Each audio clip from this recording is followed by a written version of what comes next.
We're gonna hit that? Welcome to Jurassic Park. So this is what's left of the Jurassic Park gates. Or so I thought. Timmy, what is it? But let's rewind a bit.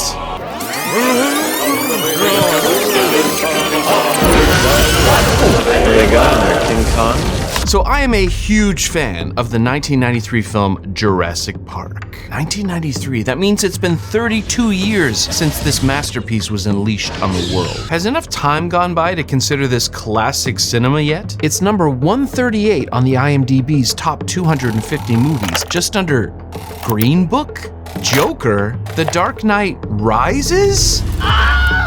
The Chaos Class failed the class.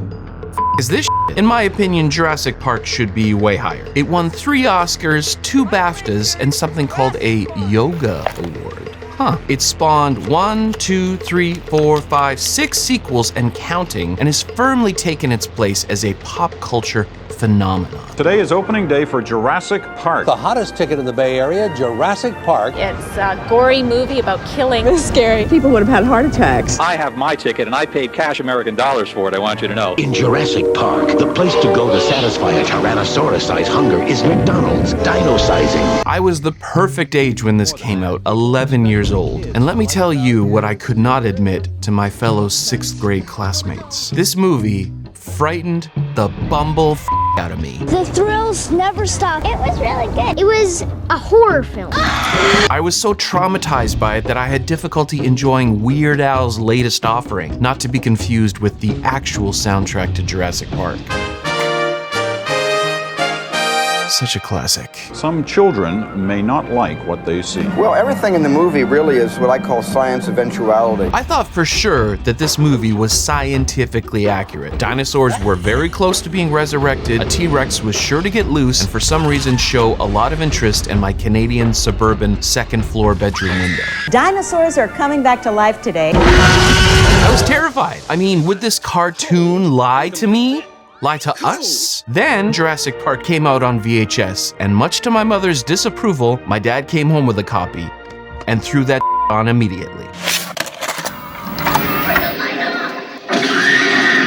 I was surprised to find that what was terrifying before was now oddly thrilling. I was excited for the scary parts again, and this experience is what started me on the path to loving horror films. Not to say that Jurassic Park is horror exactly. Total horror film. But Steven Spielberg is such a master at building tension in a scene, often using everyday objects, sounds, or environments to put the audience in what is otherwise an unbelievable situation. Is an alien outside your house? Don't worry. They're just here to DJ. Those rascals. Yes, Jurassic Park has become one of my favorite films of all time. Incredible casting and performances, pacing, writing, visual effects, one of the best musical scores for a film ever written. It's all there. So when the opportunity came to get an original double-sided one-sheet movie poster for the film, I did not hesitate. You crazy son of a bitch, you did. This poster was designed by Tom Martin, and it's a rare example of a movie poster that consists of just a logo. There's only been a handful of those. Not only is the logo featured in the poster, but it appears in the film as well. It's sort of a meta movie brand within a movie type situation, where the logo and merchandise in the movie are the same as the logo and merchandise for the movie. And then there's the merchandise. Merchandising!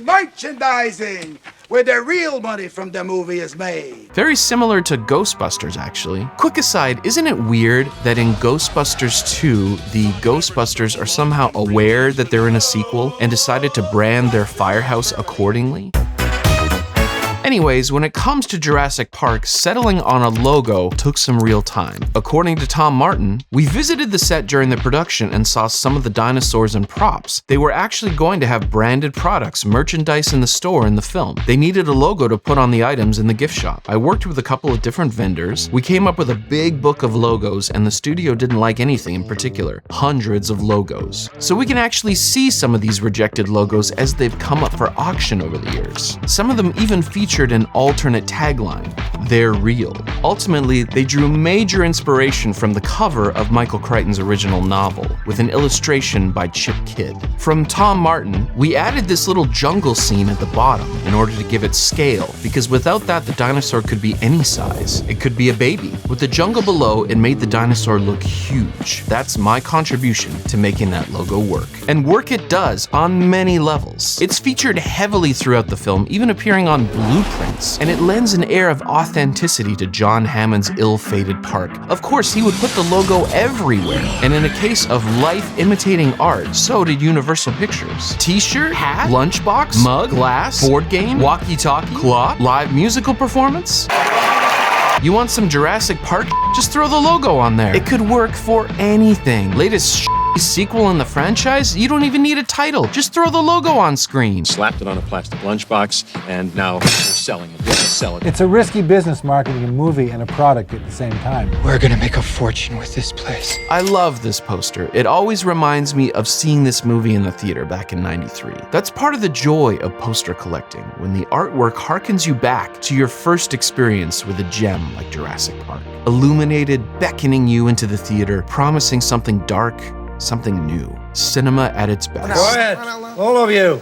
We're approaching the Jurassic Park gates. And a few years back, my wife and I took a dream vacation to a little island called Kauai. On the remote and tiny island of Kauai. We soaked up the sun, sipped on Mai Tais, and saw where Elvis filmed Blue Hawaii. They say the spirit of the king is still in there. Kauai is where they filmed a number of exteriors for Jurassic Park, notably where the dinosaurs are first revealed, the T-Rex pen, and the visitor center exteriors. And full disclosure, we didn't really know that when we came to Kauai. It was just sort of one of those fun little bonuses. To find out more, let's check in with Bad Hat Hawaiian Vacation Jonathan. Thanks, Jonathan from Vancouver. I'm here at Jurassic Kahili Ranch here in Kauai, and this is one of the areas where they shot the film. So this is a privately owned ranch.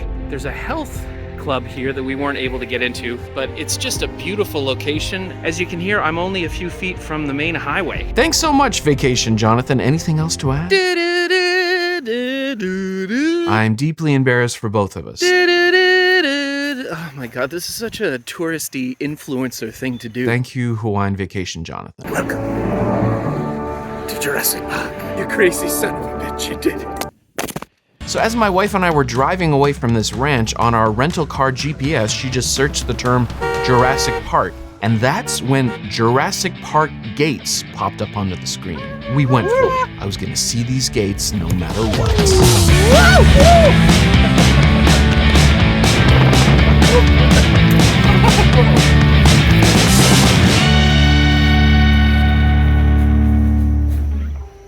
So these are the gates for the Jurassic Park sign. They've been here since 1992, I guess. You can see they're made of cement. Film came out in '93, so these were probably here in '92. And that's what's left 32 years later. It's no surprise not that much has survived. I mean, this is a movie prop that was built in the middle of a rainforest. But still, I was happy to have made the journey and to touch a piece of cinematic history. So after a grand adventure, my wife and I drove back to the hotel, and I decided to throw on some YouTube to see who else has made the pilgrimage to these icons of movie making. After a 2-hour drive on a bumpy road with many obstacles, we finally reached the location that marks the spot, but the Jurassic Park gates was actually built about 100 meters further down the road. When you look over at the post at the bottom, there's some yellow metal work, and that's part of the service road gate. These are not the Jurassic Park gates. The Jurassic Park gates will be just down here. I should have watched those first. The actual gates were filmed further up the road and there's nothing left to see. These are not the Jurassic Park gates. The GPS said those were the gates. Even Kauai Travel Blog has a big ass photo of them. Oh, me. All right. Well, we were close. Turns out it was up the road. There's nothing left to see. I was just lovingly caressing a service road gate. Look at me, just heavy petting this thing. Well, at least I have a lot of amazing memories of Kauai. and my beautiful Jurassic Park one sheet. Good art makes you feel, and this poster always harkens me back to that original theater experience. What was once terrifying became thrilling, exciting, and now nostalgically warm in my heart. If you saw this movie in the theater, what are your memories of it? What was it like for you? Let me know down below in those comments. And have you visited these Jurassic Park gates? Did you know that these aren't the actual gates? If so, why didn't you f***ing say something, huh? Because I sure as hell didn't know. These are not the Jurassic Park gates. So I collect movie posters, but I also collect physical media. And over on my Patreon, I'm gonna be giving away this Japanese Laserdisc copy of Jurassic Park. It's a gatefold Laserdisc, got a lot of cool stuff here, a lot of cool artwork, and I'm also gonna be giving away the 4K 25th anniversary box set. So you'll be able to watch the movie in crisp, ultra high definition, and Japanese Laserdisc quality. Wow, that looks terrible. So go check out my Patreon for your chance to win these. If you wanna learn more about the making of Jurassic Park, go check out Frame Voyager's outstanding deep dive into the making of this film. He goes into everything, he spared no expense. Well, thank you so much for watching. Remember, when it comes to movies and movie posters, there is so much to celebrate, and I can't wait to show you more. I'm late. I finally have time to do what I've always wanted, write the great American novel. Mine is about a futuristic amusement park where dinosaurs are brought to life through advanced cloning techniques. I call it Billy and the Clonosaurus. Billy and the Clonosaurus.